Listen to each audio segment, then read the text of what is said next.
তাসফিদের বাসার সামনে এসে নিস্তব্ধ ব্রেক কষল। তাসফি কথায় কথায় বুঝতেই পারেনি কখন চলে এলো। নিস্তব্ধ এগিয়ে এসে তাসফির সিট বেল্ট খুলতে লাগলো। তাসফি শুষ্ক ঢোক গিলল। নিস্তব্ধ কাছাকাছি আসলেই তার হৃদস্পন্দন বেড়ে যায়। সন্ধ্যার আলো আঁধারির খেলা চারিদিকে। মাগরিবের আজান পড়বে কিছুক্ষণের মাঝে। কোথাও গাছের শুকনো পাতা ঝরে পড়েছে বাতাসে। মাধুরী সুভাষ চারিদিকে। প্রেমের উত্তাল হাওয়া বইছে কপত কপতির মাঝে। নিস্তব্ধ নিঃশব্দে তাসফির মুখের ভাবগতি লক্ষ্য করছে। মুহূর্তে এসে তাসফির কোমর আঁকড়ে ধরল। মুখে ফু দিল। তাসফির চোখ বন্ধ করে নিল। নাম না জানা অনুভূতির দল ঘিরে ধরল তাকে। নিস্তব্ধ তার কানের কাছে মুখ নিয়ে ফিসফিস করে বলল, পরশু শুক্রবার আপনাকে আমি নিজে থেকে ওসমান ভিলায় দেখতে চাই। আপনি যেমন করে একা একা সিদ্ধান্ত তেমনি একা একই বাড়িতে যাবেন। ব্যাগ বলছি গট ইট। আপনার ছাড়া থাকা আমার আর এক মুহূর্ত সম্ভব। আজ রাতটা কি করে থাকবো বলেন তো? তাসফি বিস্ফোরিত দৃষ্টিতে তাকালো, হতভম্ব হয়ে শুধালো, মানেটা কি? আমি একা যাবো মানে? পাগল হয়েছেন আপনি? কখনো সম্ভব নয়। এটা আপনার পানিশমেন্ট। রাখুন আপনার পানিশমেন্ট। আর রাতে একা থাকতে পারবেন না মানে কি? এতদিন একা থাকেননি? নিস্তব্ধ বাঁকা হেসে বলল, হুম, ছিলাম তো, কিন্তু কাল থেকে তো অভ্যাস পরিবর্তন হয়ে গেল। এখন তো আপনাকে ছাড়া ঘুম আসবে। কথার মাঝেই নিস্তব্ধ তাসফির কপালে অধর ছোঁয়ালো। তাসফি খানিকটা কেঁপে উঠল। তাসফি পুনরায় কিছু বলতে নিবে সেই সুযোগ নিস্তব্ধ দিল না। মুহূর্তে দুজোড়া অধর একত্রিত হলো কয়েক সেকেন্ডের জন্য। তাসফি নিস্তব্ধ শার্ট আঁকড়ে ধরল। কথাটা মাথায় রাখবেন। শুক্রবার আপনাকে ওসমান ভিলায় দেখতে চাই। দরজার লক খুলে তাসফি ছিটকে বেরিয়ে গেল। দৌড়ে বাড়ির ভেতরে চলে গেল। একবারও পেছনে ফিরে তাকালো না। নিস্তব্ধ তাসফির কাছে আনমনেই হাসতে লাগলো। তাসফি নিজের রুমে এসে দম নিল। লোকটা দিন দিন হুটহাট অসভ্য কাজ করে বসে। সে কিছু বলারই ফুসরত পায় না। উফ। নিস্তব্ধ পুনরায় গাড়ি ঘুরিয়ে হসপিটালের দিকে চলল। রাত তখন প্রায় 10টার কাছাকাছি। নিস্তব্ধ মাত্র হসপিটাল থেকে ফিরে ফ্রেশ হয়ে বসল। তখনই মেসেঞ্জার গ্রুপে কল আসলো। নিস্তব্ধ আস্তে ধীরে কলটা রিসিভ করলো। ওপাশ থেকে সুজন চিল্লিয়ে বলল, শালা, এক্ষুনি তুই তোর মোড়ের চায়ের দোকানে আয়, এক্ষুনি। নিস্তব্ধ বিরক্তিতে ফোন দূরে সরিয়ে বলল, চিল্লাচ্ছিস কেন? শুনতে পাচ্ছি তো, আস্তে কথা বল। আর এখন কেন? আমি খুব টায়ার্ড। সুজন আবারও বলল, টায়ার্ড? তোমার ইয়ের মধ্যে ভরে দেব। নিস্তব্ধ ওর আগে স্বরে বলল। ফালতু কথা বলবি না সুজন। সৃজন সুজনের হাত থেকে ফোন নিয়ে বলল, দেখ ভাই, দ্রুত আয়, কথা বাড়াস না। ওয়েট, তোরা সব এক জায়গায় নাকি? সুজন ফোন কেড়ে নিয়ে বলল, অবশ্যই। এখন আপনি দয়া করে আসলে 16 কলা পূর্ণ হবে। ওকে, আসছে। ওরা তিনজন শয়তানি হেসে বলল, আসো না বাছাধন, আজ তোমার ভবলীলার সাঙ্গ করব আমরা। নিস্তব্ধ দোকানে পৌঁছানোর সঙ্গে সঙ্গে ওরা চেপে ধরল। মাহিন নিস্তব্ধকে পেছন থেকে চাপড়ে ধরল। সুজন 2 হাত ধরল আর সৃজন বসালো ওর নাক বরাবর এক ঘুষি। নিস্তব্ধ হতভম্ব হয়ে তাকিয়ে রইল ওদের দিকে। এসবের মানে কি? নিস্তব্ধ আতকে উঠে বলল, কি করছিস ভাই তোরা? মরে যাবো তো আমি। আমার বউটা অকালে বিধবা হয়ে যাবে তো। ছাড় ভাই প্লিজ, তোদের পাতানো বোনও বিধবা হবে। ছাড়। কি হয়েছেটা কি বলবি তো? মাহিন, হাত ছাড়, ভালো হবে না কিন্তু। এমন ল্যাং দেবো না, পরবর্তী তার বাবাটা শুনতে পারবি না। কথার মাঝে সৃজন আরেকটা ঘুষি মারল। মাহিন নিস্তব্ধর হুমকি শুনে সঙ্গে সঙ্গে ছেড়ে দিল। সে মোটেও পঙ্গু হতে রাজি নয়। বাসন্তী আর তাদের ভবিষ্যৎ বাচ্চা কাচ্চা নিয়ে সে দীর্ঘদিন বেঁচে থাকতে চায়। সঙ্গে মানুষের দাঁতের সেবা করবে, সবাইকে তাদের মর্ম বোঝাতে চায়। নিস্তব্ধ হাত ঝাড়া মেরে সুজনের থেকে ছাড়িয়ে নিল। সুজনের নাক বরাবর ঘুষি মারল, সৃজনের কাঁধ বরাবর ঘুষি মারল। 4 জন ধস্তাধস্তি করে হাঁপিয়ে গেল। ঠাস করে বেঞ্চিতে বসে পড়ল। দোকানদার চাচা ওদের কাণ্ড দেখে মিটমিট করে হাসছে।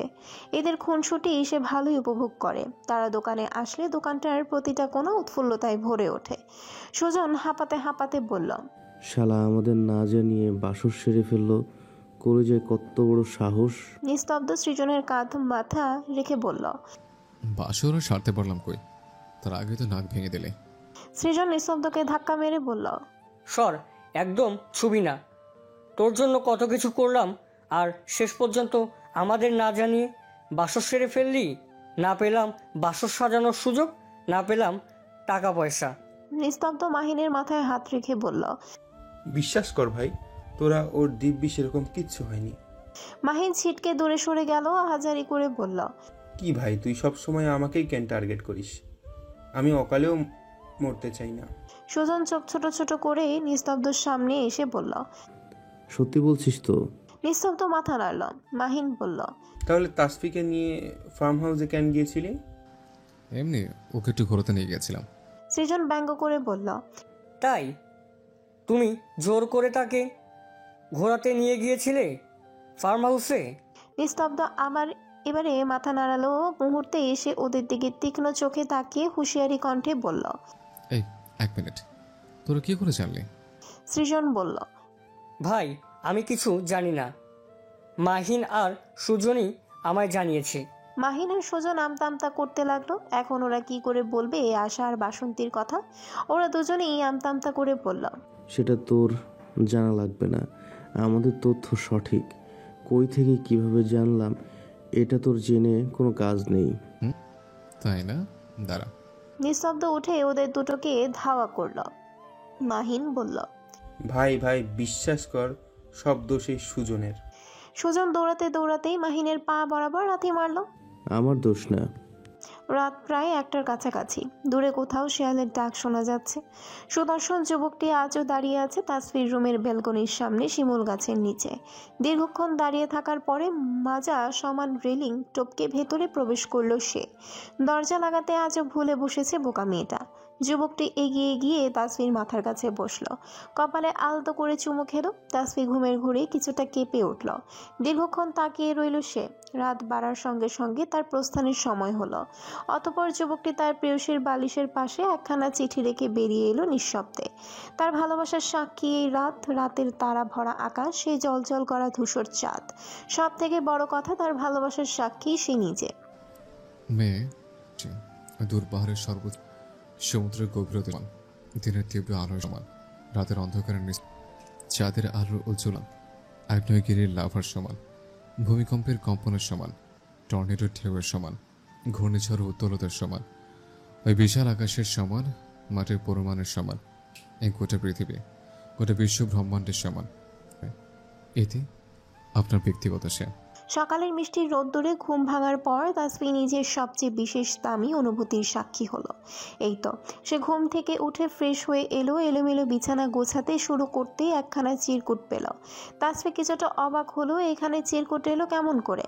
দুরু দুরু বুকে সে চিঠিখানা খুলে দেখলো। এই অনুভূতি যে মারাত্মক। এই চিরকুটে হাতের লেখা যে তার বড্ড চেরা। ব্লক করা নাম্বারখানা সে কাঁপা কাঁপা হাতে খুললো। সঙ্গে সঙ্গে সে নিস্তব্ধকে ফোন দিল। নিস্তব্ধ রেডি হচ্ছিল। প্রথমবার পেয়সের কল পেয়ে নিস্তব্ধ মুচকি হাসলো, কিন্তু সে কলটা রিসিভ করলো না। রহস্যময় ভঙ্গিতে হাসলো।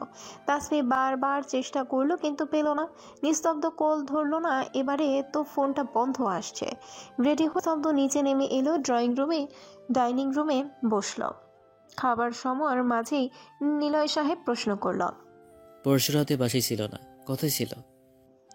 নিস্তব্ধ নির্লিপ্ত স্বরে জবাব দিল। ফার্ম হাউসে। সেখানে কেন হঠাৎ? ইচ্ছে হয়েছিল তাই। তোমার আর কোনো প্রশ্ন আছে? অবশ্যই আছে। কাল এত রাতে তুমি কই থেকে ফিরেছিলে? নেশা পান করতে শুরু করনি তো? নিস্তব্ধ ভ্রু কুচকে বাবার দিকে তাকালো।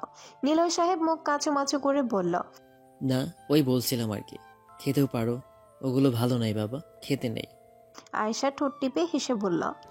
বাবা এসব বাদ দিন, কোনো কাজ ছিল বোধহয় তাই বেরিয়েছিল। তা দেওরজি তাসফির সঙ্গে তোমার কথা হয় নাকি? নিস্তব্ধ মাথা নেড়ে না বোঝালো। খাওয়া শেষ করে নিস্তব্ধ নিঃশব্দে বেরিয়ে গেল। নিস্তব্ধ চলে যেতেই সবাই একে অপরের দিকে অদ্ভুত চোখে তাকিয়ে রইল। তার ছেলে মিথ্যা বলা পছন্দ করে না, অথচ একটু আগে নিজেকে সুন্দর চমৎকার মিথ্যা কথাগুলো বলে গেল। নিলয় সাহেব ঠাট্টা করে বলল। বুঝলি কিনি, এ হচ্ছে তোমার বউ পাগল ছেলে। তবে তলে তলে টেম্পো চালে, অথচ উপর দিয়ে বলে তৈল শেষ। যত দ্রুত সম্ভব ছেলে বউকে বাড়ি নিয়ে এসো। ছেলে তোমার পাগল হলো বলে।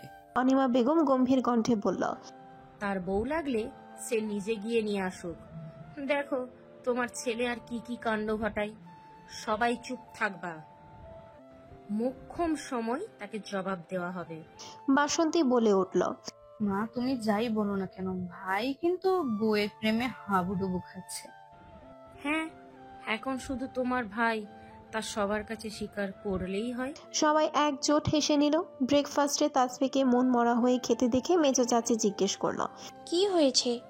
জামাই বাবাজির সঙ্গে সব ঠিকঠাক তো? তুই তো কাল এসে বললি সব ঠিকঠাক। তাসফি মাথা নাড়লো, বলল, কিছু না চাচি, আসো না তোমায় একটু জড়িয়ে ধরি। দেখো মেয়ের কাণ্ড, কি হয়েছে তাও বলবে না, উল্টো কটা ঘুরাতে বাপের মতো ওস্তাদ। আহা আসো না। তাসফি চেয়ারে বসা অবস্থায় মেজো চাচির কোমর জড়িয়ে ধরলো। চাচি তাসফির মাথায় হাত বুলালো। তাসফি মনে মনে পড়ল, তোমার আমি ভীষণ ভালোবাসি চাচি। মা মারা যাওয়ার পর তো তুমিই আমার মা হয়ে উঠেছো। এখন এই দুনিয়ায় আপন বলতে তো শুধু তুমিই আছো। আর হঠাৎ এসে ধরা দিল ডক্টর সাহেব আর তার পরিবার। রেডি হয়ে তাসফি কলেজের উদ্দেশ্যে বেরিয়ে গেল। কলেজে এসে তাসফি সবার প্রথমে দৌড়ে নিস্তব্ধ চেম্বারে এলো, কিন্তু সে তাকে সেখানে পেল না। তার অনুমান ঠিক কিনা শিওর হওয়া দরকার, কিন্তু লোকটা যেন হঠাৎ করেই হাওয়া হয়ে গেল। আজব, যা বলা সরাসরি না বলে লোকটা প্রতিবার হেয়ালি করে। অপর বিল্ডিং এর 3rd ফ্লোর থেকে নিস্তব্ধ তাসফির ভাবমূর্তি অবলোকন করে মুচকি হাসলো। সে তো চায় তাই তার বিবি তার জন্য উতলা হোক, অস্থির হোক, না হলে প্রেমটা জমবে কেমন করে। ক্লাসে আসতেই তাসফিকে আশা, স্বরনিধি, আরাধ্য জোকের মতো আঁকড়ে ধরলো কথার জালে। আশা কটমট করে তাকিয়ে থেকে আশেপাশে অবলোকন করে গর্জে উঠে বলল, এত বড় একটা কথা তুই আমাদের থেকে গোপন করে গেলি, কি করে পারলি বলতো? স্যারের মতো গম্ভীর মানুষ কিনা সব সময় তোর খোঁজ করে, তুই অসুস্থ হতে হাইপার হয়, তোকে যারা শাস্তি দিল তাদেরও শাস্তি দিল, আমাদের তো আগেই বোঝা উচিত ছিল। ইস, ইচ্ছে করছে তোকে এখন বুড়িগঙ্গা নদীতে গিয়ে চুবাই। ইস, কি অপমানটাই না হলাম আমরা। আগে আমাদের বললে তোর কি এমন ক্ষতি হতো বল? আর বিয়ের খবর সবাই জানে না কেন? স্যার তোর এত কেয়ার করে, অথচ সবাইকে বিয়ের কথা জানাতে সমস্যা কোথায়? তাসফি করুণ চোখে ওদের দিকে তাকিয়ে রইল। বিয়ের কথা কেন বলছে না সেটা তো সেও জানে না। লোকটার ভাবগতি বোঝা বড্ড মুশকিল, কখন কি করে কে জানে। ওদের উদ্দেশ্যে ধীরস্বরে বলল, সব বলবো তোদেরকে, একটু তো ধৈর্য ধর, এখন তো ক্লাস টাইম, স্যার চলে আসবে। ওরা শান্ত হলো কিছুটা। স্বরনিধি চোখ ছোট ছোট করে বলল, সত্যি সব বলবি তো? প্রমিস। আরাধ্য বলল, এবার বিশ্বাস হলো তুই কোনটা সত্যি বলিস মিথ্যা বলিস, আমরা তো ভেবেই কুল পাচ্ছি না। তাসফি অসহায় চোখে ওদের দিকে তাকিয়ে রইল। প্রথম বেল শেষে সুজন নিস্তব্ধর কেবিনে এলো। এসেই চেয়ারে গা এলিয়ে দিল। সুজনকে দেখে নিস্তব্ধ ভ্রু কুচকালো, প্রশ্ন করলো, কি ব্যাপার, এত হতাশ কেন? সুজন কপাল ঘষে বলল, ভালো লাগছে না, মা বিয়ের জন্য প্যারা দিচ্ছে। উফ। নিস্তব্ধ সিরিয়াস হয়ে বসে বলল, দেখ সুজন, বিয়ে করা তোর এখন দরকার। আঙ্কেল আন্টিরও তো একটা সকালাত আছে, তাই না? চুপ থেকে কেন নিজের কথা বলছিস না? সুজন নিস্তব্ধর দিকে তাকালো, দুর্বল হেসে বলল, তৃপ্তির মতো মেয়েকে ভালোবাসা যায় নিস্তব্ধ, কিন্তু জীবন সঙ্গী করা যায় না।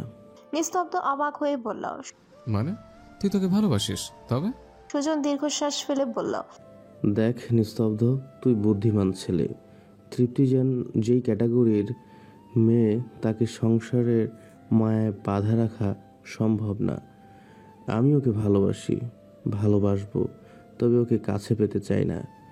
যখন ওর বিষয়ে জানতাম না, তখন থেকেই ওকে ভালোবাসি। আমরা ভালোবাসা তো মিথ্যে নয়, কি করে ভুলবো সেই ভালোবাসা? ছুতে চাইতাম ওকে, কিন্তু যেদিন থেকে ওর বিষয়ে জানলাম, সেদিন থেকে ওকে ছোঁয়ার ইচ্ছেটা মরে গেছে। ওর মতো বেঁচে থাক, নিজের মুখেতে চলুক। আমি কখনো আড়াল থেকে দেখব, কখনো হয়তোবা সময়ের বিবর্তনে ভুলে যাব। ওকে জীবনসঙ্গিনী হিসেবে আমি চাই না, চাইলেও আরও অনেক আগেই মায়ের কাছে নিয়ে যেতাম ওকে। আমি চাই আমার জীবনসঙ্গী আমার মতো করে থাকবে, আমাকে সে শ্রদ্ধা করবে, ভীষণ করে ভালোবাসবে, অভিমান করবে, রাগ দেখাবে, আমার বাবা মাকে শ্রদ্ধা করবে, যার মস্তিষ্কে হাজারটা পুরুষের ছবি থাকবে না। তৃপ্তির পক্ষে তার কোনোটাই করা সম্ভব নয়। ও অহংকারী, অসুস্থ পরিবেশে বড় হয়েছে, সে কি করে আমার সুস্থ ফ্যামিলির সাথে মানিয়ে নেবে? তৃপ্তিকে যেহেতু ভালোবাসি, তাই ওকে ভুলতে পারি না, না শত চেষ্টার পর করেও। তবে আমি চাই এমন একজন আমার জীবনে আসুক, যে আমার এই দুঃখগুলোকে নিঃশেষ করে দিতে পারবে, বাকিটা জীবন আমায় ভালোবেসে আগলে রাখবে। নিস্তব্ধ মাথা নাড়ল। তুই বিয়ে করছিস না কেন? সুজন মুহূর্তেই কণ্ঠ পরিবর্তন করে হতাশ কণ্ঠে বলল, মেয়েই তো পছন্দ হচ্ছে না ভাই, দ্রুত জীবনটার বেদনার ভাই। নিস্তব্ধ সুজনের পিঠে ধরাম করে থাপ্পড় মেরে বলল, শালা তুই শুধরাবি না। আমি শুধরালে কেমন করে হবে? তোর বাসর ঘর কে সাজাবে? নিস্তব্ধ চোখ গরম করে চেয়ে বলল, দাঁড়া তুই। সুজনকে আর পায় কে? সে দৌড়ে বেরিয়ে গেল, বলে গেল, দেখ ভাই, চিন্তা করিস না, তোর মেয়ের সাথে আমার ছেলের সেটিংটা আমিই করিয়ে দিব না। বাই দোস্ত। সুজনের ছেলে মানুষের কাণ্ডে নিস্তব্ধ রাগ করতে গিয়েও হেসে দিল। সময় তখন দ্বীপ্রহর। রোদেরা গাছের ফাঁক ফোকর দিয়ে উকি মারছে। তাদের তপ্ততাও খানিকটা কমে এসেছে। নিস্তব্ধ চেম্বার আগমন ঘটল তাসফির। নক না করেই সে ঠাস করে ঢুকে পড়ল। আজ রোগী নেই। নিস্তব্ধ ভ্রু নাচিয়ে বলল, নক করে আসা উচিত ছিল। তাসফির ভাবলেশীন ভঙ্গিতে বলল, প্রয়োজন মনে করিনি। তাই? হ্যাঁ। নিস্তব্ধ চেয়ার ছেড়ে উঠে তাসফির কাছাকাছি এসে দাঁড়ালো। তাসফির তার সামনে সকালের পাওয়া চিরকুটটি মেলে ধরলো, বলল, এটা চেনেন? নিস্তব্ধ ভাবার ভঙ্গিমা করে বলল, কেন বলুন তো? এটা যে আপনার হাতের লেখা, বুঝতে পারছেন? নিস্তব্ধ মাথা নাড়লে তাসফির রেগে গেল। খেয়ালই করছেন কেন? আপনি জেনেও কেন প্রশ্ন করছেন? সকালে ফোন কেন ধরেননি? পানিশমেন্ট? তাসফির অবাক হয়ে বলল, আবার কিসে পানিশমেন্ট? নিজে ভেবে দেখুন। মানেটা কি? আমি আপনাকে ব্লক করেছিলাম বলে আপনি এমন করবেন এখন? ভুল, এমন করবো না। একবার করলাম, আপনি দীর্ঘদিন করেছেন। এক মুহূর্ত করে আপনাকে আমার অনুভূতিটা বোঝালাম। That's it. তাসফির অদ্ভুত চোখে তাকিয়ে রইল নিস্তব্ধর পানে। নিস্তব্ধ আবারও ফিসফিস করে বলল, মিসেস ইয়াশার, আপনি আমার চেনেননি। বলেছিলাম আমার প্রত্যেকটা পাওয়ার আমি সুদে আসলে ফিরিয়ে দেব। কাটাকাটি হলে আর ভালো। বাকি কথাটুকু বলার সুযোগ পেল না নিস্তব্ধ। দিতে চাইল না বোধহয় তাসফির। মুহূর্তের মাঝে শার্টের কলার টেনে ধরল। নিস্তব্ধ সামান্য ঝুঁকতেই তাসফির নিস্তব্ধর অধর আঁকড়ে নিজের কোমল ওষ্ঠের সহিত। নিস্তব্ধ স্তব্ধ হয়ে দাঁড়িয়ে রইল, দুই হাত সিলিন্ডারের মতো করে উঁচু করে। তাসফির তাকে ছেড়ে দিয়ে এসব চর বাসন নিস্তব্ধ দুগালে বলল, আপনি এক নম্বরে একটা বদলোক। ভেবেছিলাম আপনি শুধরে গেছেন, কিন্তু না। উপরে লেজ কি আর কখনো সোজা হয়? অসহ্য। নিস্তব্ধ করুণ চোখে তাকিয়ে বলল, আমি কি করলাম বউ? আপনি কি করলেন মানে? আপনিই তো সব নষ্টের মূল। বারবার আমার চিন্তায় রাখেন, সবকিছু গন্ডগোল করে দেন আপনি। উফ, আপনাকে কাঁচা চিবিয়ে খেয়ে ফেলবো আমি একদম। তাসফির দৌড়ে বেরিয়ে গেল। নিস্তব্ধ এখনো হতবম্ব হয়ে দাঁড়িয়ে রইল। সে ঠাস করে চেয়ারে বসে পড়ল। বউ তার বেজায় খেপে গেছে। আসলেই নিস্তব্ধর সব দোষ তোর, কিন্তু বউকে না রাগালেও তো তোর ভালোও লাগে না। কি করবি বল? আসলেই এত সুখের মাঝে জীবনটাই বেদনার। সময়টা প্রায় দুপুর 3টার পর মুহূর্ত। সূর্যি মামা তপ্ত বদনে চেয়ে আছে সকল মানব জাতির উপরে। তবুও কলেজের পেছনের দিকটায় তার ঠিক উত্তপতা ঠাহর হচ্ছে না গাছের ছায়ায়। তার উপর পেছনে নদীর শীতল হাওয়া পরিবেশকে আরো শীতল করে তুলেছে। সূর্যের উত্তপতাকে ছাপিয়ে গিয়েছে। তাসফি, আশা, স্বর্ণিধি, আরাধ্য বসে আছে সেই গাছের ছায়ায়। ওরা তিনজন তাসফির মুখ পানে চেয়ে আছে। তাদের চোখ চকচক করছে কিছু জানবার আশায়। নিস্তব্ধ স্যারের বিষয়ে শুনতে তারা আগ্রহী, ভীষণ আগ্রহী। এমন একজন কর্কশ স্যারের সঙ্গে সে থাকছে কেমন করে, কি হলো, এসবই তাদের ভাবনা। তাসফিও মুখ কাচুমাচু করে কথা গুছিয়ে নেওয়ার চেষ্টা করছে। আশা তাড়া দিয়ে বলল, কি ব্যাপার বলছিস না কেন? সারাদিন পার করে দিবি নাকি তুই দুটো কথা বলতে? তাসফি মিছে রাগ দেখিয়ে বলল, হ্যাঁ বলছি তো। আরাধ্য বলল, হ্যাঁ, সেটা শুনতেই আপনারা বসে আছি। এবার বল মা, দোহাই তো। তাসফি দীর্ঘশ্বাস ফেলে তার আর নিস্তব্ধ হুট করে বিয়ে হওয়ার বিষয়টা খুলে বলল। তবে মেডিকেলে পড়ার আঙ্গিকে তাসফি বিয়েতে রাজি হয়েছে। আর বর্তমানে ডিভোর্সের বিষয়টা চেপে গেল। কারণ ঘরের কথা কখনো পরকে বলতে নেই। সে যতই তোমার আপন হোক না কেন, একদিন তাতে তোমার বিপদ আসবে নিশ্চিত। তোমার যখন তার সঙ্গে মন কষাকষি হবে, দুর্বল জায়গায় আঘাত করে তারা তোমাকে ছোট করতে মোটেও ভুলবে না। স্বর্ণিধি জিজ্ঞেস করল, এই এখন তোদের মাঝে সবকিছু ঠিকঠাক? আরাধ্য ওদের কথা গিলছে চুপচাপ করে, শান্ত ভঙ্গিতে নির্বোধ বাচ্চার ন্যায়। এই পর্যায়ে তাসফি কিছু বলতে যাবে, তার আগে আশা আর স্বর্ণিধি চোখ গরম করে আরাধ্যর দিকে তাকালো। ওকে ধাক্কা দিয়ে বলল, কিরে, তুই এখনো এখানে কি করছিস? যাসার বট এখান থেকে। আমরা এখন পার্সোনাল কথা বলবো। যা বাসায় যা। মেয়েদের মাঝখানে ছেলেদের কাজ কি? আরাধ্য হতভম্ব হয়ে চেয়ে রইল ওদের দিকে, আশ্চর্য কণ্ঠে শুধালো। কি আজব, আমি কি করলাম? কিছু করিসনি, যা এখন সর। আরাধ্যকে ওরা এক প্রকার ঠেলেই পাঠালো। আরাধ্য যাওয়ার সময় বিড়বিড় করে বলল, এই জন্যই বলে মেয়ে মানুষ মানেই ঝামেলা। এদের মতিগতি বোঝা দায়, হুট করে কখন কি করে বলে বোঝা মুশকিল। আরাধ্য যেতেই আশা আর স্বর্ণিধি আরো একটু এগিয়ে এসে ফিসফিস করে বলল, এই তোদের মাঝে সব ঠিকঠাক তো? তাসফিও নির্লিপ্ত কণ্ঠে বলল, কি ঠিকঠাক হবে? কি ঠিকঠাক হবে মানে? স্যার এখন তোকে মেনে নিয়েছে? তাসফি মাথা নাড়লো। আশা আরো ফিসফিস করে বলল, স্যার তোকে। তাসফি চোখ বড় বড় করে দুটোর মাথায় গাঁটটা মেরে বলল, অসভ্য মেয়ে মানুষ। বলো না ভাই, স্যার যেমন। কেমনে কি? আমরা তো ভেবেই কুল পাচ্ছি না দোস্ত। তাসফি চোখ রাঙালো। তোরা বেশি কথা বলিস। আশা দুষ্টু হেসে বলল, এই স্যার কখনো তোকে কিস করেছে? তাসফি চোখ গরম করে তাকালো। দুজন নিজেদের ব্যাগ কাঁধে নিতে নিতে আমতা আমতা করে বলল, থাক থাক, সমস্যা নেই, বলতে হবে না। ঠিক আছে ঠিক আছে, আমরা বরং আজ আসি। হ্যাঁ, টাটা দোস্ত। আশা যাওয়ার আগে তাসফির কানে কানে ফিসফিস করে বলে গেল, স্যারকে বেশি বেশি আদর করিস ভাই। তবে রে। দুজনে দিল দৌড়। দুজনের কর্মকাণ্ডে তাসফিও হেসে দিল। ঘড়ির কাঁটা 4টার ঘরে গিয়ে পা রেখেছে বোধহয়। সূর্যের তেজও খানিকটা কমে এসেছে। ওরা যাওয়ার পর তাসফি দীর্ঘক্ষণ তাকিয়ে রইল নদীতে থলথল করা দীর্ঘ জলরাশির দিকে। বাতাসের তোপে তারা কেমন ঢেউয়ে কাঁপছে। সেই ঢেউয়ে ভাসিয়ে নিয়ে যাচ্ছে কত শত ময়লা আবর্জনা, কচুরিপানা, গাছের পাতা। সে অবেলায় বাবার কথা তার ভীষণ করে মনে পড়ছে। নিঃসঙ্গতার ভিড়ে আমাদের কখনো কখনো হারিয়ে যাওয়া প্রিয়জনকে মনে পড়ে, অথবা যাদের সঙ্গে আমাদের দীর্ঘদিনের আলাপচারিতার বন্ধ, কিন্তু একদিন তারা আমাদের ভীষণ আপন ছিল। সময়ের বিবর্তনে সব বদলে গিয়েছে। কোথায় তুমি বাবা? দোয়া করো আমার জন্য। মাকে বলো আমার জন্য যেন ভীষণ করে দোয়া করে। আমার ডক্টর সাহেবের যেন দোয়া করতে বলো।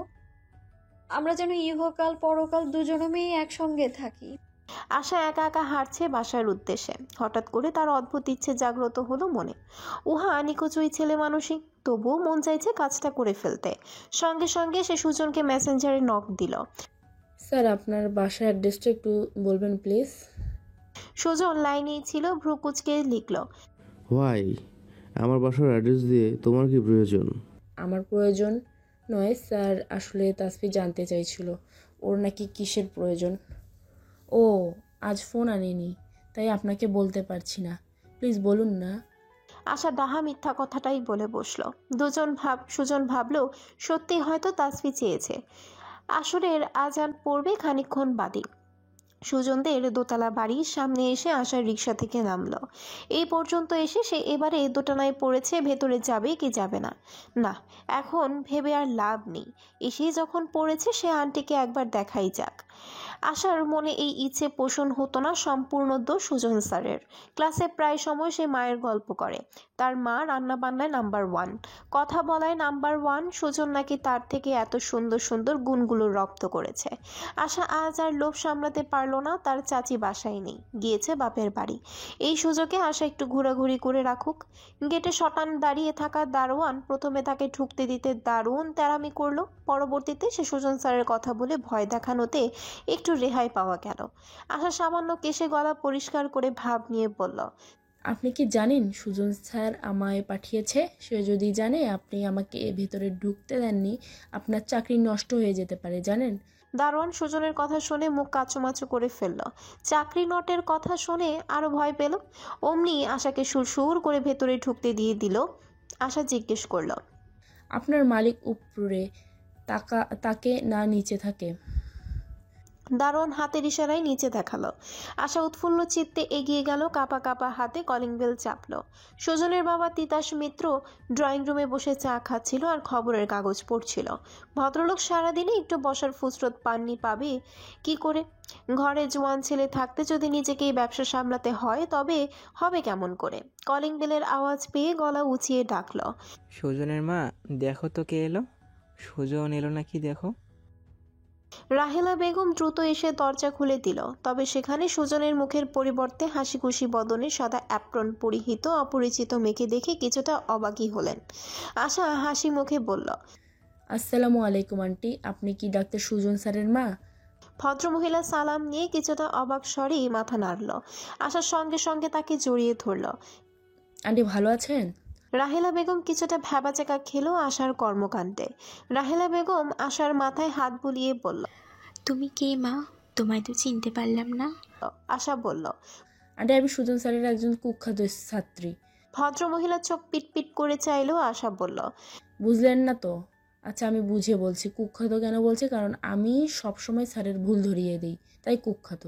স্যারের কথা তো শুনে চলি না, শুনে চললে তার ভদ্রছাত্রী হতাম, বুঝছেন? রাহেলা বেগম কিছু না বুঝলেও মাথা নাড়লো। তার মাথা ঘুরছে। সে মেকি হেসে বলল, ও আচ্ছা আচ্ছা, এসো মা, ভেতরে এসো। আশা উৎফুল্ল চিত্তে ভেতরে ঢুকলো আশেপাশে তাকাতে তাকাতে। বাহ, বাড়িটা তো খুব সুন্দর করে সাজানো। তিতাস মিত্র স্ত্রীর দিকে প্রশ্নবোধক দৃষ্টিতে চাইল। আশা নিজে থেকে বলল, আঙ্কেল ভালো আছেন? আমি সুজন স্যারের একজন ছাত্রী। আসলে স্যার আমার থেকে একটি নোট নিয়েছিল, সেটা আমার এখন খুব দরকার, তাই নিতে আসলাম। সঙ্গে মিষ্টি আন্টিকেও দেখতে এলাম। স্যারের মুখে আন্টির প্রশংসা অনেক শুনেছি। আন্টিকে দেখার লোভটা সামলাতে পারলাম না। আশা মনে মনে বলে আসলে আন্টির চেহারা এখনো ভীষণ কিউট। দেখেই বোঝা যাচ্ছে ছেলে তার মায়ের জিনগুলোই বেশি পেয়েছে। রাহেলা বেগম অবাক হয়ে জিজ্ঞেস করল, সুজন আমার প্রশংসা করে?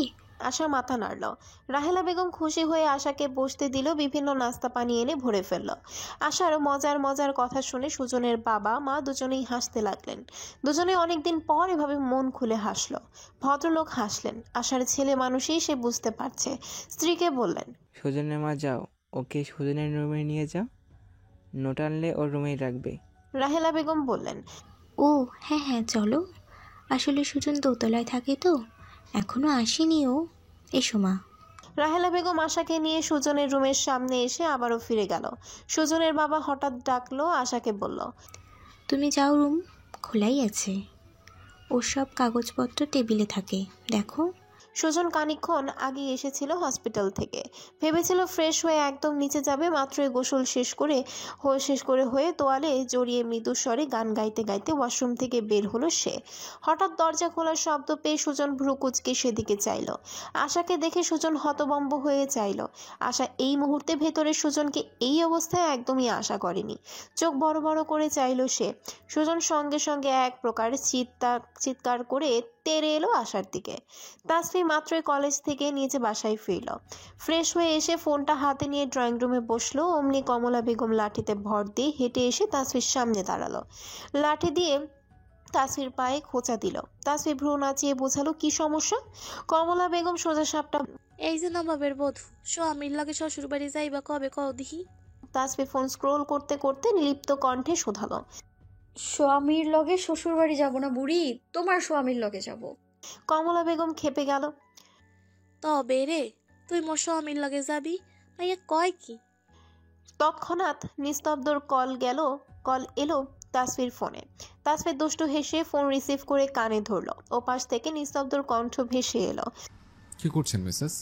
কমলা বেগম বলে উঠলেন, এখনই তোর ওই যন্ত্রখানা দিয়া ফোন লাগা তোর স্বামীরে, স্তব্ধ বাটারে বল তোর আইসা নিয়ে যাওনের লাইগা। সারাক্ষণ তোর তিরিং বিরিং আর দেখতে পারুম না মোরা।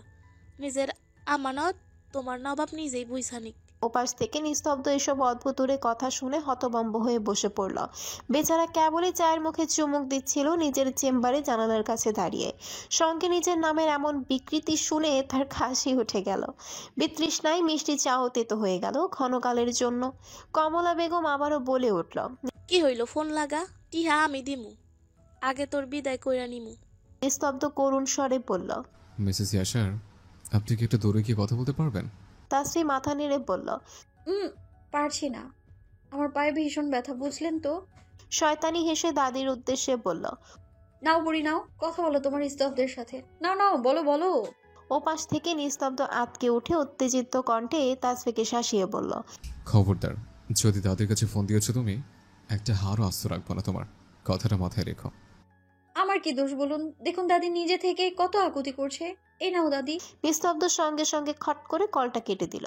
হঠাৎ করে তার ধানি লঙ্কা বউ কি করে যে ঝাল থেকে টক হয়ে গেল তাই বুঝে আসছে না তার। ঝালই তো ভালো ছিল। উফ! সুজনকে এই অবস্থায় দেখে আশা ড্যাব ড্যাব করে চোখ মেলে তাকিয়ে আছে। সুজন আশার দিকে এগিয়ে হাত উঠাতে গেলে আশা চেঁচিয়ে বলল, স্যার স্যার আপনার তোয়ালে। সুজন তোয়ালে শক্ত করে ধরে লাফিয়ে উঠে বলল, কোথায় কোথায়? আশা খিলখিল করে হাসতে লাগলো। সুজন আশার দিকে তেড়ে এলো, রাগে দাঁত কিরমির করে বলল, ইডিয়েট, অভদ্র অসভ্য মেয়ে মানুষ, তুমি আমার রুমে কি করছো? বের হও, এখনই বের হও, নির্লজ্জ বেশরম বেহায়া মেয়ে। সুজন আশার ডান হাতের কবজি ধরে টেনে বের করে দিল রুম থেকে। সুজনের পুরুষালী হঠাৎ স্পর্শে আশা থমকে গেল, কেঁপে উঠল সে খানিকটা। সুজন ঠাস করে তার মুখের সামনে দরজাটা লাগিয়ে দিল। আশা হতভম্ব হয়ে দাঁড়িয়ে রইল। সে কি ভেবে এসেছিল আর কি হচ্ছে? হায় খোদা! সুজন বিড়বিড় করে গালি ছুড়ল আশার উদ্দেশ্যে। অসভ্য মেয়ে, তার প্রেস্টিজ পাঞ্চার করতে তার বাড়ি পর্যন্ত চলে এসেছে। আশ্চর্য! এই জন্যই বাসার অ্যাড্রেস চাওয়া হচ্ছিল। আশা এখনো থ মেরে দাঁড়িয়ে আছে দরজার সামনে।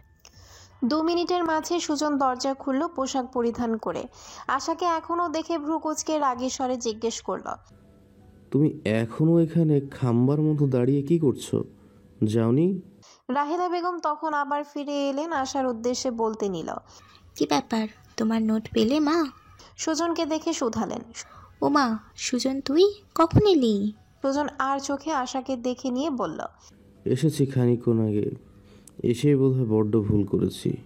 আশা আন্টির সামনে ভদ্র বাচ্চার মতো কাছুমাছু ভঙ্গিতে দাঁড়িয়ে রইল।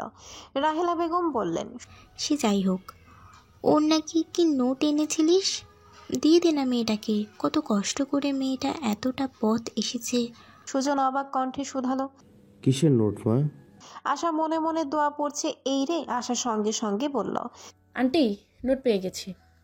রাহেলা বেগম সরল মনে খুশি হয়ে বলল, ও তাহলে তো হলোই। আসো আসো, নিচে আসো, কিছুই তো খেলে না। আশা গুটি গুটি পায়ে রাহেলা বেগমের পিছু যেতে নিলে হুট করে সুজন তার হাত টেনে ধরল। দাঁড়াও। আশা চোখ বন্ধ করে ঠায় দাঁড়িয়ে রইল। সুজন চোখ ছোট ছোট করে প্রশ্ন করল, তুমি কেন হঠাৎ আমার বাড়িতে এসেছো? দেখো, মিথ্যা একদম বলবে না। তারপরও আমার রুমে কি করতে এসেছিলে? আশা কাদো কাদো মুখ করে সুজনের দিকে চাইল। সুজনের ধরে রাখা হাতের বাঁধন খানিকটা হালকা হতেই আশা নিজের হাত ঝাড়া দিয়ে ছুট দিল। সুজন চেঁচিয়ে উঠল, এই মেয়ে, কোথায় যাচ্ছ? দাঁড়াও। আশাও ততক্ষণে গেট পার হয়ে গেছে। সুজন নিচে আসতেই রাহেলা বেগম শুধালেন, কি রে, তোর ছাত্রী মেয়েটা কই? কি যেন নাম? হ্যাঁ, আশা। ভারী মিষ্টি মেয়ে জানিস। সুজন নির্লিপ্ত কণ্ঠে বলল, চলে গেছে। ও মা, সে কি চলে গেল? নিশ্চয়ই তুই বকাবকি করেছিস। সুজন মায়ের দিকে বিরক্তি নিয়ে চাইল, মা, ও কি বসে থাকার জন্য এসেছে? আজব। রাহেলা বেগম প্রফুল্ল চিত্তে সুজনের হাত টেনে ধরে সোফায় নিয়ে বসালেন। ছেলের মাথায় আদরে হাত বুলিয়ে বললেন, রাগ করিস না বাপ। এই মেয়েটার বয়স কত রে? ভারী মিষ্টি দেখতে মেয়েটা, কি সুন্দর করে কথা বলে। আমার কত প্রশংসা করলো জানিস। এই মেয়েটা তোকে পছন্দ করে নাকি রে? মেয়েটাকে কিন্তু আমার ভারী পছন্দ হয়েছে জানিস। এরকম মিষ্টি একটা মেয়েকে আমার পুত্রবধূ করে আনলেও তো পারিস। সুজন হতভম্ব হয়ে মায়ের দিকে চাইল। মা, তোমার কি মাথা ঠিক আছে? ও আমার ছাত্রী, কি বলছো এসব? কি বলছি মানে? খারাপ কি বলেছি? তোর বন্ধু নিস্তব্ধ বউ তো তারই ছাত্রী, তো সমস্যা কোথায়? সুজন উত্তেজিত হয়ে বোঝানোর তাগিদে বলল, ওফ মা, ওর আর আমার ব্যাপারটা আলাদা। আর তুমি জানো, ও মিষ্টি মেয়ে, এক নজরে বজ্জাত মেয়ে, সারাক্ষণ আমার পিছে লেগে থাকে ভুল ধরতে। তো তুই ভুল করলে তোর ভুল ধরে দেবে না? আরে, মানুষ ভুল করলেই তো ভুল ধরিয়ে দেওয়ার খারাপ কাজ নয়। সুজন মায়ের দিকে করুণ চোখে চাইলো, তার দ্বারা আর মাকে বোঝানো সম্ভব নয়। সে বাবার দিকে চাইলো একটু বুক ভরা আশা নিয়ে। তিতাস সাহেব ছেলের চাউনি দেখে গলা খাকারি দিয়ে কিছু বলতে নেবে তার আগেই রাহেলা বেগম রাগে চোখ দেখে তাকিয়ে বললেন, তুমি চুপ থাকো, আমাদের মা ছেলের মাঝে একদম আসবে না। ভদ্রলোক ভদ্র পুরুষের মতো মুখের সামনে পেপার ধরলেন। তার বরং পেপার পড়াই ভালো। যে বলে যুদ্ধের আমার কি দরকার বলেন? পেপার পড়াতেই তার শান্তি। যুদ্ধ করে জেতার বদলে হারটাই তার বেশি হয়, তার চেয়ে এটাই ভালো। ধ্যাত। সুজন উঠে চলে গেল। আরে কোথায় যাচ্ছিস? শোন না। রাহেলা বেগম স্বামীর দিকে তাকিয়ে পড়ল। কি হলো? তুমি কিছু বলতে পারলে না? পুরো কথা শেষ না হওয়ার আগেই ছেলেটা চলে গেল আমার চোখের সামনে দিয়ে। ভদ্রলোক অবাক কণ্ঠে শুধালেন, আমি কি বলবো, তুমি তো চুপ থাকতে বললে। এই তোমরা বাপ ছেলে না একেবারে এরকম। আগে নিজে আমায় জ্বালিয়েছ, পুড়িয়ে কয়লা করেছ, ছেলে এখন আমায় পুনরায় চালিয়ে ছাই করতে নেমেছে। ভদ্রলোক বিস্ফোরিত দৃষ্টিতে দিয়ে দিয়ে স্ত্রীর দিকে চেয়ে রইলেন। তার কথা বললেও দোষ, না বললেও দোষ। সে যাবেটা কোথায়? সন্ধ্যার অনেকটা পর মুহূর্ত। পুরো আকাশ জুড়ে তখন অন্ধকারের চাদর মুড়ি দিয়েছে। সে অন্ধকার ছাপিয়ে চাঁদ মামা নিজেকে প্রকাশ্যে আনতে ব্যর্থ। তাসফি বসে আছে ব্যালকনিতে, ব্যালকনির লাইট অফ। রুমের মাঝে সাদা আলো এসে উকি দিয়েছে সেথায়। তার হাতে একখানা চিরকুট, 2 লাইনের চিরকুট, তবুও তাসফির হৃদগহীনে বারংবার অসংখ্য প্রজাপতি ডানা মেলে নাচছে। 2 লাইন যেন হাজার কথার অসংখ্য বুলি, যা বলে শেষ করার নয়। চিরকুটখানা সে পেয়েছে ব্যালকনিতেই। কে, কিভাবে, কখন রাখলো তা তার জানার আগ্রহ নেই, কারণ সে তো চিনে এই পরিচিত হাতের লেখা, আবছা প্রণয়ের বর্ণমালার ধরন প্রণালী। হৃদয় মাঝে অনুভূতি লুকিয়ে আবছা চিরক তো তাকে একজনই দিতে পারে। কে সে? তাসফি মিষ্টি হাসল। তার হাসিতে ঝরে পড়ল যেন স্বচ্ছ মুক্ত কণা, তাতে রয়েছে আনন্দ অশ্রু। তাসফি সে আবছা আলোয় দুরু দুরু বুকে চিরকুটখানা পুনরায় মেলে ধরল। মেয়ে, তোমায় ভেবেছিলাম রঙিন রংধনুর নেয়। এর উত্তর কি বলিতে পারিবে হে দুষ্ট রমণী? তাসফি হাসল, ফিসফিস করে বলল, পারবো না তো। কি করে পারবো বলুন? আমি নিজেই তো সে বিষয়ে অবগত ছিলাম না। কোন ক্ষণে কোন লগ্নে এই হৃদয় সঁপেছি আপনার তরে, তা তো এই তাসফি নিজেও বলতে পারিবে না। অদূরে দাঁড়িয়ে সেই যুবক তার প্রিয়তমার হাসির সঙ্গে ঠোঁট নাড়ানোর আবছা ভাব অবলোকন করছে। প্রিয়তমার হাসিতে তার মুখেও ছড়িয়ে পড়েছে উজ্জ্বলতার লেশ। অন্ধকারে যুবকের অবয়ব একদম অস্পষ্ট। যুবককে ফিসফিসানো অনুরোধেই বোধহয় চাঁদ মামা আজ লুকিয়েছে নিজ গৃহে। ভালোবাসা কাছে গিয়ে প্রকাশের চেয়ে লুকিয়ে চুরিয়ে দূর হতে দেখেই যেন এক অদ্ভুত আনন্দানুভূতি। প্রেয়সের কাছে গেলে সব গুলিয়ে যায়, অনুভূতি প্রকাশের ধরন মূর্ছা যায়। হৃদয়ে সাজানো হাজারো কথা এক লহমায় কি করে ভুলে যায় সে? নারী স্পর্শে সে শুধু তখন চায় স্বর্গসুখ, আর যে কোনো দিকে খেয়ালই যেন থাকেই না। তখন কি করে করবে ভারী বর্ণমালা সাজিয়ে গুছিয়ে ভালোবাসার প্রকাশ? সে নিজেই তো হয়ে যায় অগোছালো, তবে পরপর শব্দের ঝুলি সাজাবে কেমন করে? এই যে সে দূর হতে সে তারে দেখছে, আর হৃদয়ে অনুভব করছে ভালো লাগার এক অসীম সীমানা তার বুকে তৈরি হচ্ছে। এও বা কম কিসে? কাছে গিয়ে সবসময় শরীর স্পর্শ করে সব করতে হবে এমন তো কোনো কথা নেই। সে একটু বাসুক না ভিন্ন রকম ভালো, লুকিয়ে ভালোবাসবে, কাছে গিয়ে বাসবে, আদর করে বাসবে, সব ভালো তো সেই বাসবে। ভালোবাসা একরকম হলে তাতে একঘেয়েমি চলে আসে যে। কখনো কখনো ভিন্নতার প্রয়োজন, অপরজনকে ভরকে দেওয়া প্রয়োজন, হঠাৎ হঠাৎ অদ্ভুত কাজ করে তার কৌতূহল বাড়ানো প্রয়োজন। তবেই তো তোমার প্রতি তার জানার কৌতূহল বাড়বে, আগ্রহ দীর্ঘ হবে। তাসফি দৌড়ে রুমে গেল। সুন্দর একখানা কাগজে তার ফিসফিসানোর কথা ঝুলি তাতে আবদ্ধ করে রাখলো, পাছে যদি সে তা ভুলে যায়। অন্ধকারে যুবক সেথায় দাঁড়িয়ে রইল দীর্ঘক্ষণ, যতক্ষণ পর্যন্ত না তার প্রেয়সী নিদ্রাগত হচ্ছে। আপনি কি একটিবার বেলকনিতে আসতে পারবেন বাসন্তী, প্লিজ? সময় তখন 11টার ঘর পার করেছে। বাসন্তী খানিকক্ষণ আগেই ঘুমিয়ে পড়েছিল। হঠাৎ মাহিনীর ফোন কল পেয়ে জেগে গিয়েছে। মাহিনীর এমন আবদারে এসে ভীষণ অবাক হলো, মনে উদ্বেগ হলো প্রশ্নের দানা। উত্তেজনায় সে তৎক্ষণাৎ দৌড়ে গেল বেলকনিতে। বাউন্ডারি পেরিয়ে ওপাশের রাস্তায় ল্যাম্পপোস্টের আলোয় সে স্পষ্ট দেখতে পেল মাহিনের পুরুষালী অবয়ব। মাহিন অপলক তাকিয়ে রইল তার প্রিয়তমার পানে। মাত্রই ঘুম থেকে উঠায় তার চোখ মুখের ফোলাভাব দৃশ্যমান, কোমর ছুঁই ছুঁই চুলগুলো এলোমেলো। দৌড়ে আসার দরুন তার গায়ে ওড়না নেই। মাহিন মুচকি হাসল, মাথা নিচু করে ফোনে ফিসফিস করে বলল, গায়ে ওড়না জড়িয়ে আসুন বাসন্তী, নয়তো আমি পাগল হব নিশ্চিত। বাসন্তী তখনও ফোন কানে ধরেছিল। মাহিনের কথায় মর্মার্থ বুঝতে পেরে লজ্জায় বাসন্তী তৎক্ষণাৎ পিছন ঘুরে রেলিংয়ের সঙ্গে পিঠ ঠেকালো। তার বুকের ধুকপুকানি বেড়েই চলেছে ক্রমে। সে দৌড়ে রুমে গিয়ে ঠাস করে ব্যালকনির দরজা লাগিয়ে দিল। বাসন্তী কাঁপা কাঁপা কণ্ঠে বলল, তুমি বাড়ি চলে যাও মাহি, প্লিজ। মাহিন ওপাশ থেকে আর্তনাদ করে বলল, আমি কিন্তু এমনটা একদমই আশা করিনি বাসন্তী। আপনাকে দেখার ইচ্ছা করছিল ভীষণ, তাই তো ছুটে এলাম। তবে কি করে পাষাণের মতো বলছেন এই তৃষ্ণা না মিটিয়ে ফিরে যেতে? এতটা স্বার্থপর হবেন জানলে তো পাগল হলেই ভালো হতো। বাসন্তী কল কেটে দিয়ে ফোনটা বুকে চেপে ধরল। না, এই অনুভূতির সঙ্গে সে লড়াই করতে আর পারছে না। অসহ্য অনুভূতি সামাল দিতে সে ব্যর্থ। কেন সে মাহিনকে প্রশ্রয় দিচ্ছে সে তো সব বুঝতে পারছে। সে তো এতটাও বোকা বা অবুঝ নয় যে একজন প্রেমিকের চোখের ভাষা, চাউনির মানে, গভীর কথার সারমর্ম সে বুঝবে না। তবে তার হৃদয়ে কি চায়? বাসন্তী গুটি গুটি পায়ে এগিয়ে গেল জানালার দিকে। অন্ধকার রুমের থাই গ্লাস দিয়ে সে স্পষ্ট দেখতে পেল সে কাঙ্ক্ষিত পুরুষালী অবয়ব। মাহিনের নিষ্পলক তাকিয়ে আছে সেদিকে। বাসন্তী চোখ বন্ধ করে নিল। রাত তখন গভীরতার চাদরে মোড়া। তাসফি আলোকিত রুম হঠাৎ অন্ধকারে গাঢ় চাদরে মূর্ছা গেল। আবার হঠাৎ করে জ্বলে উঠল কমলা রঙা ডিম লাইট। ঘুমের মাঝে তাসফি অনুভব করলো তাকে জড়িয়ে রাখা গভীর পুরুষালী বেষ্টনীর উষ্ণতা পেয়ে তাসফি এসে অবয়বকে আরো আষ্টে পৃষ্ঠে জড়িয়ে ধরল। তাসফি আলোকিত রুম হঠাৎ অন্ধকারে গাঢ় চাদরে মূর্ছা গেল। আবার হঠাৎ করে জ্বলে উঠল কমলা রঙা ডিম লাইট। ঘুমের মাঝে তাসফি অনুভব করলো তাকে জড়িয়ে রাখা গভীর পুরুষালী বেষ্টনীর উষ্ণতা পেয়ে তাসফি সে অবয়বকে আরো আষ্টে পৃষ্ঠে জড়িয়ে ধরল। শক্তপোক্ত পুরুষালী স্পর্শে তাসফির ঘুম কিছুটা হালকা হলো। তার ও ভ্রুদয় কিছুটা কুঞ্চিত হলো। মস্তিষ্কে নিউরনের অযাচিত কিছু বার্তা পৌঁছাতেই সে ঝট করে চোখ মেলে চাইল। চোখের সামনে চেনা পুরুষকে এত কাছে দেখে চোখ বড় বড় করে ফেলল। মুহূর্তে ছুট পাওয়ার তাড়নায় মোচড়ামুচড়ি শুরু করলো। নিস্তব্ধ তাকে নিজের সঙ্গে আরো খানিকটা মিশিয়ে নিল।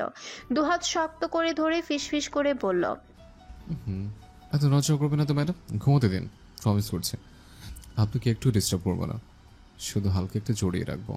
তাসফির আগে চোখে চাইলো কত বরল মিথ্যুক পুরুষ মানুষ জড়িয়ে রেখেছে শক্ত করে, অথচ বয়ান দিচ্ছে হালকার। তাসফি খেপে গিয়ে বলল, ছাড়ুন। আপনি আমার রুমে এলেন কি করে বলুন তো? অশুভ ডক্টর, ছাড়ুন। বাহ, নিজে করলে কিছু না, আমি করলেই দোষ। তাসফি অবাক কণ্ঠে বলল, আমি কি করলাম? কি করলে মানে? নিজে তো ভারী ফাতে লড়ছিলে, এখন সব দোষ আমার? কখনো না। আপনি কিভাবে এলেন? দরজা তো বন্ধ। নিস্তব্ধ দুষ্ট হেসে বলল, এভাবে প্রতিদিন বেলকনের দরজা খোলা রেখে ঘুমালে চোর এসে চুরি করে নিয়ে গেলেও বুঝবে না। ভাগ্যিস আমি ছিলাম, নাহলে তো অকালেই বউকে ডাকাতের মুখে ছেড়ে দিতে হলো। তাসফি চমকে উঠে বলল, বেলকনির দরজা খোলা রেখেছিলাম নাকি? আজ্ঞে। তাসফি ঝট করে নিস্তব্ধ থেকে নিজেকে ছাড়িয়ে নিয়ে উঠে বসলো। নিস্তব্ধর হাত ধরে টেনে বলল, বের হন, এক্ষুনি বের হন আপনি। শত টেনেও তাসফি ওই শক্ত সামর্থ্য দেহকে এক ফ্রাও নাড়াতে পারল না। হাঁপিয়ে উঠল, উল্টো হাফ ছেড়ে বসে পড়ল। নিস্তব্ধ হাসলো, রসাত্মক কণ্ঠে বলল, কি ব্যাপার ম্যাডামের, হাফুস? চুপ।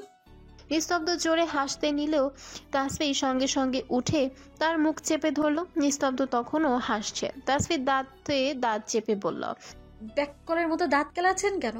এত হাসি আপনার আসে কোথা থেকে? উফ, চুপ করুন না, চাচি জেগে যাবে তো। আপনাকে এখন দেখতে পেলে আমাকে কতটা লজ্জায় পড়তে হবে হতে পারছেন আপনি? প্লিজ যান না। নিস্তব্ধ মাথা নাড়ল। কি? যেতে পারি, একটা শর্তে। তাসফি ভ্রু কুচকে জিজ্ঞেস করল, কি শর্ত? দিতে হবে। তাসফি অবাক কণ্ঠে বলল, কি? তখনকার মতো স্পেশাল মধু। তাসফি চোখ ছোট ছোট করে চাইলো। অসভ্য লোক সব সময় ধান্দা নিয়ে চলে। সে মুখ ঘুরিয়ে বলল, অসম্ভব। নিস্তব্ধ জেদ ধরে বসলো। তবে আমিও যাচ্ছি না। বলেই সে আবারও বিছানায় গা এলিয়ে দিল, আরামদায়ক বিছানায়। তাসফি কোমরে হাত রেখে নিস্তব্ধর দিকে রাগী চোখে তাকিয়ে রইল। হাল ছেড়ে মুখ কাচুমাচু করে বলল, ঠিক আছে, তবে আমারও শর্ত আছে। হোয়াট? নিস্তব্ধ চতুর হাসলো। বাহ, বউ তার ভীষণ চালাক। নিস্তব্ধ হাত উছিয়ে তা মেনে নিল। চলল বেলকনিতে। তার পিছু পিছু তাসফিও এগুলো। রুমের লাইট বন্ধ বিধায় পুরো বেলকনিও অন্ধকারে আচ্ছাদিত। দূরে কোথাও থেকে ভেসে আসছে শেয়ালের ডাক। নিস্তব্ধ রেলিংয়ের সঙ্গে হেলান দিয়ে দাঁড়ালো। তাসফি গুটিসুটি পায়ে এগুলো, লজ্জায় চোখ বন্ধ করে নিল সে। তখন তো ঝোঁকের বসে করে বসেছিল, এখন কিভাবে সম্ভব? নিস্তব্ধ তাকিয়ে আছে প্রেয়সীর বন্ধ চোখের পানে। চোখ বন্ধ করে সেকেন্ডের মাঝে সেই দুই জোড়া ওষ্ঠ একত্রিত করে ফিরে এলো। নিস্তব্ধ তার সুযোগ দারুণভাবে লুটে নিল। পুনরায় কাছে টেনে প্রেয়সীর কাজের পুনরাবৃত্তি ঘটালো।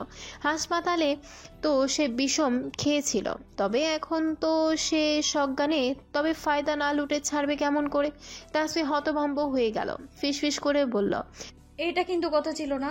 নিস্তব্ধ তার চেয়ে মাদকীয় কণ্ঠে বলল, কথাতে কোনোটা ছিল না বউ, তবে যে নিজেকে সামলানো সকলে দ্রুত পৌঁছাবে, আর নিজেকে সামলানো সম্ভব হচ্ছে না বসেস। তাসফি চোখ পিটপিট করে চাইল। নিস্তব্ধ প্রেয়সীর ঠোঁট ছেড়ে পরপর কপালে চুমু খেল। পর মুহূর্তে লাফ দিয়ে রেলিং টপকালো। তাসফি মৃদু স্বরে বলল, আমি পারবো না একা যেতে। এটা আপনার শাস্তি। তাসফি করুণ চোখে চেয়ে রইল নিস্তব্ধ যাওয়ার পানে। কি করে যাবে সে একা একা ওসমান ভিলায়? কি বলবে গিয়ে হুট করে? ও মাই গড! বিড়বিড় করে তাসফি হাজারটা গালি ছুড়ে দিল তার অসভ্য ডাক্তারের উদ্দেশ্যে। দিনটি শুক্রবার, সময় তখন সকাল 10টা প্রায়।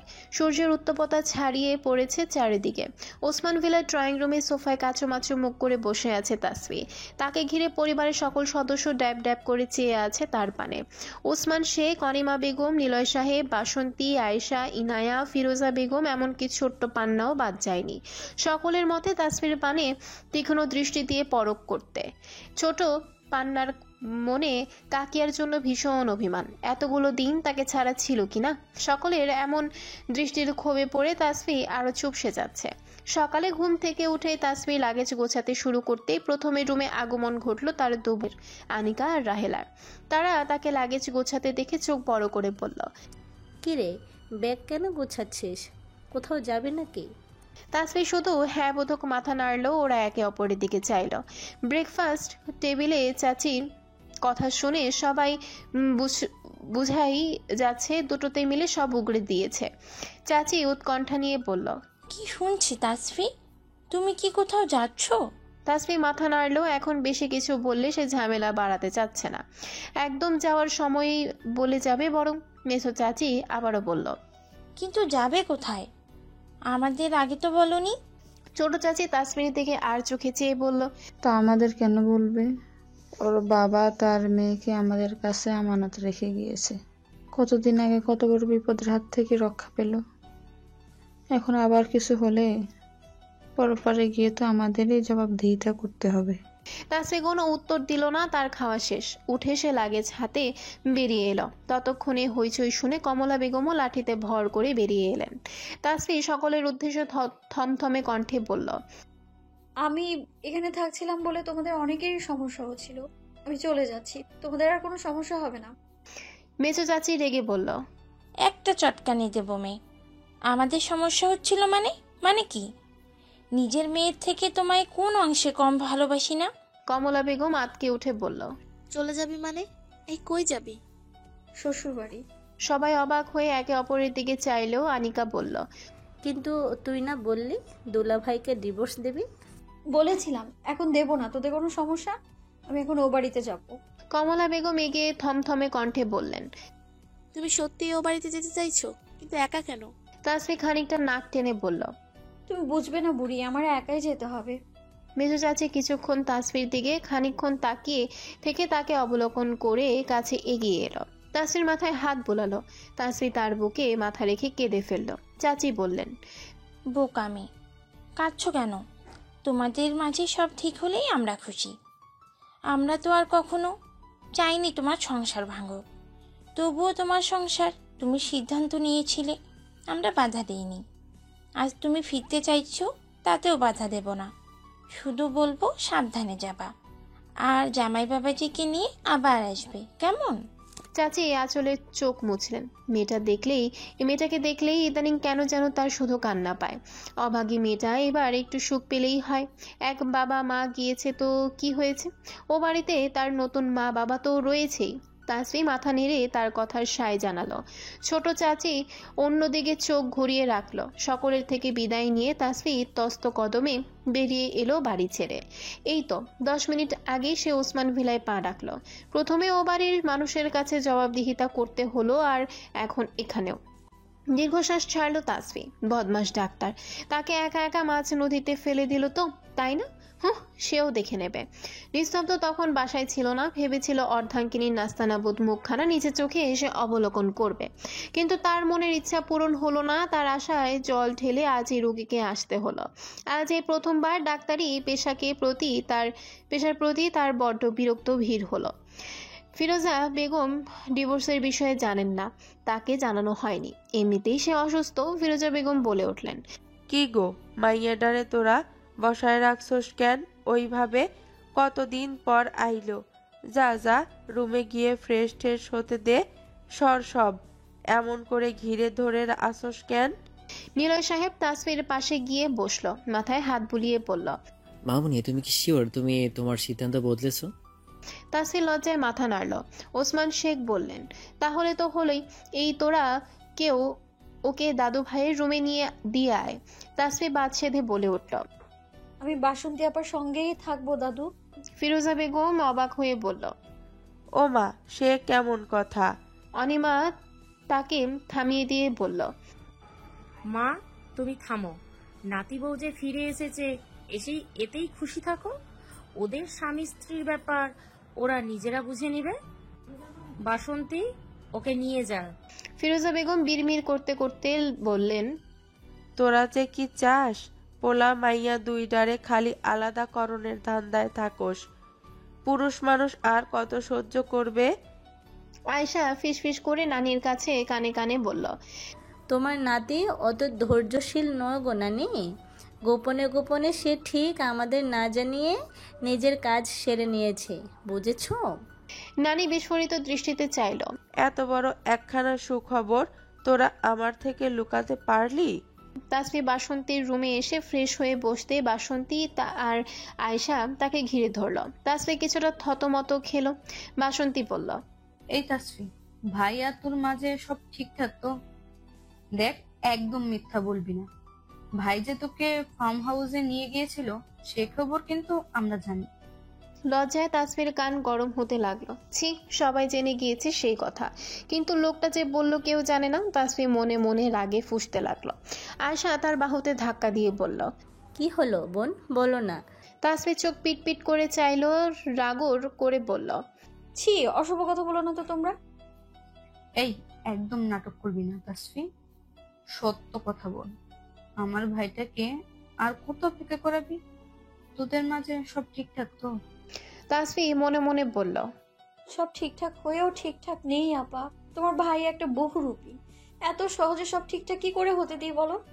আর তোমার ভাই যে অতটাও ধৈর্যশীল নয়। শুরু থেকেই তোমার ভাই অধৈর্য বানালো পুরুষ মানুষ একটা। শুধু সুযোগ খুঁজে এই তাসফির কোমর ছোঁয়ার। মুখে বলল না। আয়শা অবাক হয়ে বলল, তবে দেওরজি তোমায় জোর করে নিয়ে কি করলো? তাসফি লজ্জায় মুখ নামিয়ে আমতামতা করে বলল, আমি অসুস্থ ছিলাম। ও তাই বলো? এমনি সব ঠিকঠাক তো? তাসফি মাথা নাড়ল। হ্যাঁ তাই তো, ঠিকঠাক না হলে তুমি তো আর আসতে না। এমনি সব ঠিক থাকলেও আমরা খুশি। বাসন্তী চোখ ছোট ছোট করে বলল, সব ঠিক হলে তবে আপনি এখানে কেন শুনি? তাসফি বলল, ও তুমি বুঝবে না আপা। হ্যাঁ, আমরা আর বুঝতেও চাই না। তোমাদের ভেতরে গোল ঝামেল তোমরাই সামলায় নাও। আমরা আর কিছু করতেই চাই না, বুঝতেও চাই না। সব ঠিক হলেই আমরা খুশি। পান্না তখন দৌড়ে এসে তাসফির কোলে উঠে গেল, হাসি খুশি বদনে শুধালো, কাকিয়া, তুমি আর আমায় ছেড়ে যাবে না তো? তাহলে তোমার সঙ্গে আড়ি। যাবো না মা, আর কোথাও যাবো না। পান্না তাসফির গালে চুমু খেলো, তাসফি হেসে দিল, সেও আদর করে দিল ওকে। রাত তখন প্রায় 9টা। নিস্তব্ধ বাড়ি ফিরল মাত্রই। নিজের রুমে ঢোকার আগে বাসন্তীর রুম থেকে তাসফি আর পান্নার দুষ্টুমি লক্ষ্য করলো। তার বউ এসেছে তবে। নিস্তব্ধ মুচকি হাসলো, তবে তার এই হাসি কতক্ষণ ধরে রাখতে সক্ষম হবে তা কে জানে। খাবার টেবিলেও নিস্তব্ধ তাসফির দেখা পেল না। সবাই তার সাথে বেশি একটা কথা বলল না, সেও আগ বাড়িয়ে আর কথা বলল না। বউ তার কাছে আসলেই হলো। রাত 11টা পেরিয়ে যাওয়ার পরেও তাসফি যখন রুমে আসলো না, নিস্তব্ধ কিছুটা চিন্তিত হলো। ভালো করে লক্ষ্য করলে দেখলো তাসফির লাগেজ বা কাপড় কোনোটাই তার রুমে নেই। নিস্তব্ধ বড় আশ্চর্য হলো, মানেটা কি? নিস্তব্ধ রুম ছেড়ে হন্তদন্ত হয়ে বের হলো, বাসন্তীর রুমে এসে টোকা দিল। বাসন্তী দরজা খুলে গম্ভীর মুখে বলল, কি ব্যাপার ভাই, এত রাতে ডিস্টার্ব করছিস কেন? নিস্তব্ধ আমতা আমতা করলো আর চোখে ভেতরে তাকিয়ে দেখলো বউ তার দিব্যি ফোন স্ক্রোল করে যাচ্ছে। তাসফি এদিকে ফিরেও তাকালো না। নিস্তব্ধ রাগে হাত মুষ্টি বুদ্ধ করলো, কিছু না বলে ফিরে আসলো। রুমে এসে তাসফিকে মেসেজ করলো। রুম আসছে না কেন? আপার রুমে কি? তাসফি লিখলো, রুমে কেন যাব? আমি তো আপার রুমেই থাকবো। নিস্তব্ধ চোখ বড় বড় করে ফেললো, রাগে ফেটে পড়লো সে। লিখলো, আপার রুমে থাকবে মানে? আপার রুমে থাকলে শ্বশুরবাড়ি আসলে কেন? আশ্চর্য। তাসফি নির্লিপ্ত ভাবে লিখলো, আপার রুমে থাকবো মানে আপার রুমেই থাকবো। আর শ্বশুরবাড়ি আসতে বলেছেন, আপনি এসেছি। আপনি তো একবারও বলেননি আপার রুমে থাকতে পারবো না। আমাকে ডিস্টার্ব না করে ঘুমুন তো আপনি। নিস্তব্ধ দাঁতে দাঁত চেপে বসে রইল নিজের বোকামির জন্য। ইচ্ছে হচ্ছে মেয়েটাকে এখন সে তুলে নিয়ে আসে আপার রুম থেকে, কিন্তু এতটাও বেহায়া হওয়া যাবে না, তবে তো তা সারা বাড়ি ময় রটে যাবে। সবার প্রথমে নিলয় সাহেব এবং ওসমান শেখ তাকে হাউমাউ করে চেপে ধরতে ছাড়বেন না। নিস্তব্ধ সারা রুমময় পায়চারি করছে, সে বুঝতে পারছে না বউকে বাড়ি এনে সত্যি বোকামো করলো না তো। বউ তো এখন তার কাছেই ভিড়ছে না। ও বাড়িতে থাকাকালীন সে তো কাছে যেতে পারত, ছুতে পারত, অথচ এখন সেটার কোনোটাই পারছে না। ধুর, শালার জিন্দিগি প্যারাময়। রাগের চোটে হাতের কাছে থাকা সব ছুঁড়ে ফেলল, শটান হয়ে গা এলিয়ে দিল বিছানায়। কৃষ্ণ অম্বরে দেখা দিয়েছে নতুন ভোর, আরও একটি নতুন দিন। সময়গুলো খুবই ক্ষীণ হয়ে আসছে। ওসমান ভিলার ব্রেকফাস্ট টেবিলে আজ ভারী রমরমা। অনেকদিন বাদে সকলের মনের মাঝে প্রফুল্লতা স্পষ্ট ঠাহর করা যাচ্ছে। নিস্তব্ধ রেডি হয়ে এলো, তবে সে তাকালো না কোনো দিকে। ত্রস্ত পায়ে হেঁটে সোজা গৃহ ত্যাগ করল। সবাই আর চোখে সেদিকে চাইল। সবাই বুঝতে পারলো নিস্তব্ধ ক্ষেপে আছে ভীষণ, তাই কেউ আর বাড়তি কথাও বাড়ালো না। কথা বাড়ালে তাদেরই লস। ছেলের কথার জালে বেদম ফাঁসতে হবে। ফিরোজা বেগম আহাজারি করে বলল, দেখ নাতিদা আমার সকাল সকাল না খাইয়া বের হয়ে গেল। তাসফি কোনো রকমে খাবার শেষ করে ব্যাগ নিয়ে ছুটল নিস্তব্ধর পিছু পিছু। দেখে বেশ বোঝাই যাচ্ছে তার ডাক্তার সাহেব বেজায় চটেছে। চটুক না, তাতে তার কি? কাল যদি লোকটা তাকে সঙ্গে নিয়ে আসতো তবে তো তাসফিও এতটা স্বার্থপর হতো না। তাসফিকে সবার কাছে এত জবাবদিহিতাও করতে হতো না। সব দোষ তো তার অসভ্য ডাক্তার সাহেবের, তবে সে একা কেন সব ভোগ করবে? নিস্তব্ধ গাড়িতে উঠে স্টার্ট দেওয়ার আগে তাসফি এসে ওপাশের দরজা খুলে ফ্রন্ট সিটে বসে পড়ল। নিস্তব্ধ ঘুরে তাকিয়েও দেখল না। যেই রমণী তার সঙ্গে রাত্রি বাস করেনি, এখন তার সঙ্গে দিনবাস করারও কোনো প্রয়োজন নেই।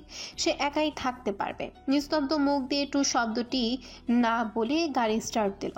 প্রণয় পুরুষের নীরব অভিমান তাসফি স্পষ্ট বুঝতে পারল। মুচকি হাসলো সে। করুক না একটু অভিমান, আর কি হবে? কতক্ষণই এই অভিমানের খেলা চলে সেও দেখবে।